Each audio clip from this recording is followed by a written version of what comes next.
मैंने भाई साहब समाधान शिविर में 30 तारीख को 30/3/2026 को ये एक एप्लीकेशन लगाई थी, क्योंकि मैंने क्या देखा था सोशल मीडिया पे, एक इंदौर में एक घटना हुई थी जिसमें 8 व्यक्ति मरे थे जल के, जिसमें एक गर्भवती महिला भी थी। कुछ बच्चे जो फेंक दिए गए थे बालकनी से, उनके हाथ पैर भी टूटे थे। तो मैंने यही सोच के, और वहाँ पे मैंने क्या देखा कि फायर ब्रिगेड की गाड़ी की लिफ्ट नहीं खुली थी। तो जितनी भी यहाँ पे पलवल में पुरानी बसी हुई गली हैं, तो सारी तंग गली हैं, बहुत पतली गली हैं, लाइक मनार गेट है, हमारी शिव कॉलोनी है, या कृष्णा कॉलोनी है, या कैंप है। तो मेरे दिमाग में ये आया कि फायर ब्रिगेड की गाड़ी वहां कैसे पहुंचेगी, क्योंकि मैं तो अपने आप से लेता हूँ सब चीज को। कल को मेरे साथ ये हो जाए तो फायर ब्रिगेड कैसे पहुंचेगी। देन मैंने एप्लीकेशन लगाई थी कि तंग गलियों के लिए इन पे क्या क्या सुविधाएं हैं, कैसे ये पहुंच पाएंगी। अब उसके 7 दिन बाद मैंने क्या देखा कि यहाँ पे आग लग गई पलवल में। चलो ये तो थोड़ी चौड़ी रास्ता था, चौड़ा था, 3 से 4 मिनट रास्ते की दूरी थी। यहाँ पे आग काबू पकड़ ली, मतलब काबू में कर ली वो आग। और आपने देखा भी होगा जिसमें एक गाड़ी खराब भी हो गई थी, जैसे सुना था मैंने। अब ये मॉक ड्रिल के लिए मैंने इसलिए दी थी कि गाड़ी जो खराब हुई है, यदि मॉक ड्रिल हो जाती समय रहते तो पता तो चल जाती कि ये गाड़ी खराब है कि नहीं है। जैसे मैंने सुना था कि एक गाड़ी खराब थी। अब मान लो दूसरी गाड़ी से आग काबू में नहीं आती, तब क्या मौत का तांडव देखते अपन लोग। अगर यही हादसा कहीं दूसरी जगह तंग गलियों में हो जाता तो गाड़ी खराब होती तो कितना बड़ा। पहली बात तो ये गाड़ी पहुंच ही नहीं पाती, क्योंकि फायर ब्रिगेड का दफ्तर है शहर के बीचों बीच, वहां तक पहुंचने में बहुत टाइम लग जाता है, कागज पूर्ति होती। दूसरी बात, फायर ब्रिगेड को हिंदी में बोलते हैं दमकल। तो नाम के हिसाब से ना चलें कि कल, आज, अभी और इसी वक्त दम दिखाना होगा, क्योंकि फायर ब्रिगेड की जो चूक होती है या ढीलपना होता है, वो सीधा का सीधा शहर को मौत का तांडव दिखा सकता है। तो मैं तो यही प्रार्थना करूंगा कि भाई ऐसा मत करो। और यदि कोई एप्लीकेशन आगे सरकार को दी भी है कि तंगलियों के लिए कोई उपकरण मांगा है, तो वो कोई लेटर तो होगा, कभी ये तो पता चलेगा। आपने सोची भी हम लोगों के बारे में, क्योंकि ज्यादातर तो तंगली है यहाँ पे, और यही चीज मनार गेट में हो जाती। तो मनार गेट में तो ऐसे दुकानों में ऐसे ऐसे केमिकल्स हैं कि वो तो आग को जने कहाँ से कहाँ पहुंचा देते। दूसरा, दुकानदारों को भी सोचना चाहिए कि जो आगे फड़ बना रखी है, एनक्रोचमेंट की हुई है, अरे हम लोग हैं, अपना हक तो बता देते हैं, हमारा ये हक है, हमारी ड्यूटीज भी, हमारा फर्ज भी है, तो फर्ज भी हमें पूरा करना चाहिए। जो एनक्रोचर्स हैं उनसे मैं कहूंगा कि कल को मनार गेट में आग लग जाए, तो आप जब तक फड़वड़ हटाओगे तब तक तो आग जने कहाँ से कहाँ फैल जाएगी। तो उनको भी थोड़ा अपने बारे में सोचना चाहिए, लालच को साइड में रख के ना, थोड़ा दुनिया के बारे में भी सोचा। ये सोचो कि हमारे ही फैमिली वाला कोई वहाँ पे शॉपिंग कर रहा हो मनार गेट में, और वही फंस जाए आग में, तब कैसे करोगे। नहीं, उसके घटना के बाद अपने अधिकारियों से बातचीत की थी मॉक ड्रिल की ना होने की वजह से। जी, मैंने डीसी साहब से बात की थी। अब बेचारे डीसी साहब तो देखो सही बताऊं, कर रहे हैं अपने मन की सी, आदेश भी दे रहे हैं, निर्देश भी दे रहे हैं। वो मैं कह रहा हूँ 24 घंटे मीटिंग भी कर रहे हैं, मौके पर भी पहुंचे। अब वो हाथ पकड़ के तो करवा नहीं सकते, वो तो डिपार्टमेंट से कह ही सकते हैं, बोल ही सकते हैं। उन्होंने बोला भी, मेरे आगे भी बोला, मैं उनको कैसे गलत ठहरा दूं। वो तो काम कर रहे हैं, लेकिन जो ये छोटे अधिकारी टाइप हैं, या कुछ जो काम नहीं करना चाहते, या काम करने से ज्यादा काम ना करने के बहाने ढूंढते हैं, वहां मेरा थोड़ा द्वेष है, वहां मेरा द्वेष है। ये चीज तो निकल के बार बार आती भी रहती है, आती ही रहती है जी। तो क्या अपील करना चाहोगे प्रशासन से कि जिस तरीके की कोई एप्लीकेशन किसी चीज को लेकर आ रही है तो उस पर तुरंत संज्ञान लेना चाहिए। मैं तो ये कह रहा हूँ जी, यदि कोई एप्लीकेशन आती है तो उस पर थोड़ा सा सोचना चाहिए कि कोई आदमी आपको एप्लीकेशन दे रहा है, कुछ सोच के दे रहा है। दूसरा, जो यहाँ पे घटना हुई है, इसमें जो बेचारे लोग हैं, उनकी पीड़ा हमें समझनी चाहिए।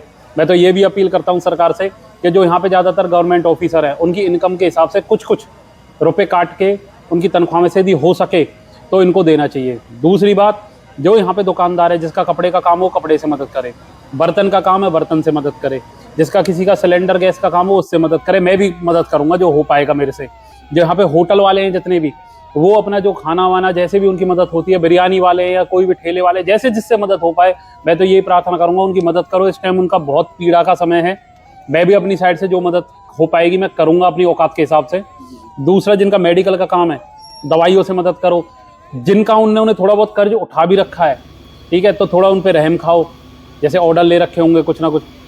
तो मैं तो यही अपील करूंगा, इस टाइम उनका बहुत पीड़ा का समय है, तो उनकी जितनी मदद हो पाए वो करें सरकार। अगर अच्छा, ये एक जांच का विषय और है सर, कि हमें ये भी देखना है कि जिस टाइम आग लगी और फायर ब्रिगेड को फोन किया गया होगा, तो उसमें ये भी देखना होगा क्या उस टाइम दफ्तर में सारे ऑफिसर, जो प्राप्त ऑफिसर्स हैं, क्या वो अवेलेबल थे।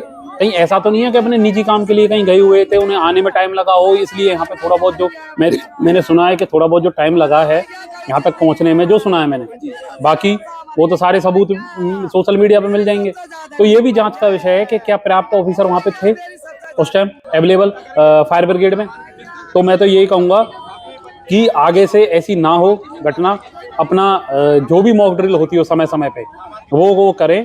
किसान भाइयों से भी कहूँगा, अभी अनाज का टाइम है, उन पे भी जो प्रोवाइड किया जाए अनाज, इनको जिनके बेचारों के आगजनी हुई है उनको प्रोवाइड कराएं। मेरी तो यही अपील है, जो भी मदद हो पाए, क्योंकि 2.5-3 लाख पॉपुलेशन है। एक रुपया भी यदि कोई देगा तो भी उनके पास काफी मात्रा में रुपए पहुंचेंगे। दूसरा, सरकार से मैं एक बात और कहूंगा कि यूपीआई या कोई ना कोई क्यूआर या कोई ना कोई डोनेशन बॉक्स ऐसा प्रोवाइड करा जाए कि लोग बाग अपने घर में बैठ के भी उस यूपीआई में या स्कैनर में डाल पाए, जिससे कि इन तक मदद पहुंच पाए।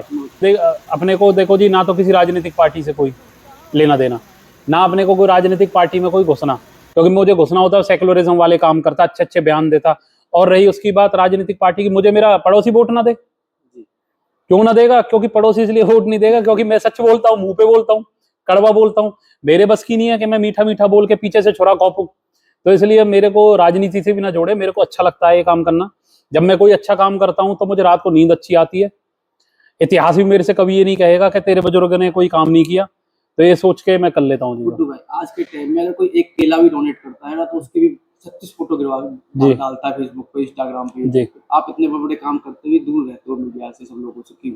वो चक्कर क्या है जी, किसी भी काम को करते हैं ना, यहाँ पे सोच ऐसी हो चुकी है, उसको ना सब चीजों को राजनीति से जोड़ दिया जाता है सर। अब जब राजनीति से जोड़ दिया जाता है तो राजनीतिज्ञ पता नहीं उनको क्या डर होता है, कल कोई एमएलए एमपी पता नहीं क्या नहीं बन जाए, वो फंसाने को घूमते हैं।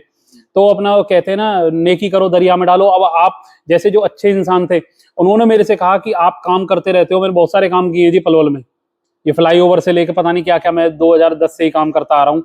तो उन्होंने कहा कि आप जब करते हो, क्रेडिट कोई और ले जाता है, तो थोड़ा आया करो मीडिया में, तब मैं थोड़ा सा जुटा के अपना जैसे तैसे साहस आप लोगों के सामने आता हूँ। वेलफेयर के काम करते हैं, 7 साल तक केस भी आपने जेल में? हाँ जी, लड़े जी, मैंने केस भी लड़े जी, और खूब मेरे ऊपर भी मुकदमे हुए। ठीक है, न्यायालय सबसे बड़ी पावर है, न्यायालय, वहां से मैं बरी भी हुआ, एफआईआर भी हुई। मेरी चमड़ी मजबूत इन लोगों ने की है, मेरी चमड़ी सिस्टम ने की है मजबूत। आज चमड़ी मजबूत होगी, अब कोई फर्क नहीं पड़ता इन चीजों का। तो करते रहेंगे काम, कोई ऐसी बात नहीं है जी, बिना किसी स्वार्थ के। और अपने को कोई राजनीति से कोई लेना देना नहीं है। ऑफर बहुत आते हैं, लेकिन अपने को कोई मतलब नहीं है ये सब।